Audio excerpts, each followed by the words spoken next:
Mana uyni remonti ham bitib qoldi. Ko'ngildagidek. Endi buni qanaqa rangga bo'yashni o'ylashimiz kerak. Menda zo'r taklif bor. Keling, mana shu xonani xakki rang qilaylik. Bo'lmaydi. Qaymoq rang qilamiz. Nega aynan qaymoq rang?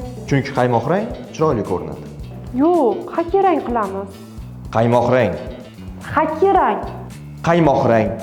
Xakki rang. Qaymoq rang dedi. Xakki rang qilamiz. Bo'ldi, boshqa gap yo'q. Qaymoq rang. Rangni shunchaki tanlab bo'lmaydi, chunki rang insonni kayfiyatini, xonani hajmini va yorug'ligini o'zgartiradi. Oq, kul rang va ochiq qaymoq rang xonani kattaroq va yorug' ko'rsatadi. Issiq ranglar sariq, apelsin va qizil xonaga alohida xarakterni berib turadi. Sovuq ranglar, ya'ni ko'k va yashil xonada sokinlik va xotirjamlikni yaratadi. Xonani bo'yashda bitta asosiy qoida bor. Bu 60-30-10% qoidasi. 60% asosiy rang, devorlar va katta yuzalar. 30% ikkinchi rang, mebel va pardalar.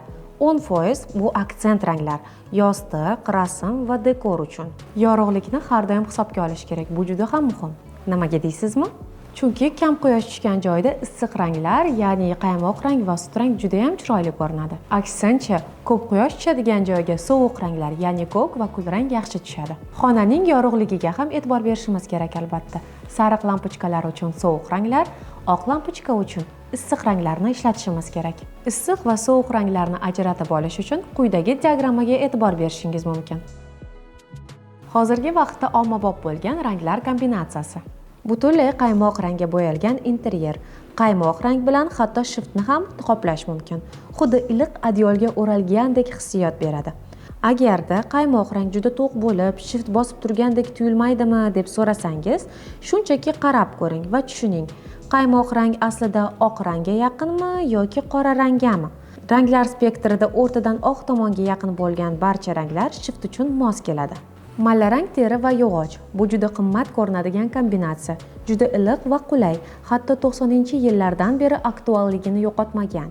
Malla rang teri bilan qo'polroq tekstil ham juda yaxshi mos keladi. Yoki beton, sement kabi teksturali, hajmli yuzalar bilan kombinatsiya qilish mumkin. Kul rang, qora va oq. Bu kombinatsiya juda brutal va kuchli ko'rinadi. Masalan, kul rang mayda naqshli oq keramogranitni tanlab, uni to'q kul rang deyarli qora rangga yaqin yog'och bilan uyg'unlashtirish mumkin. Ixtiyoriy ranglarni bir-biriga uyg'unlashtirish mumkin. Muhimi, ranglarni to'g'ri yorug'lik darajasi bo'yicha qo'llash. Buni hozir sizlarga ranglar veri orqali ko'rsatib beramiz. Masalan, birinchi tanlagan rangimiz ikkinchi qatorda joylashgan bo'lsa, ikkinchi tanlagan rangimiz ham shu qatorda joylashgan bo'lishi kerak. Bu sizga ideal kombinatsiyani taqdim etadi. To'g'ri tanlangan har qanday rang inson kayfiyatiga ta'sir qilishini unutmang. Ana, uyni qanaqa rangga bo'yash kerakligini bilib oldik. Endi sen bilan mebel tanlashga boramiz.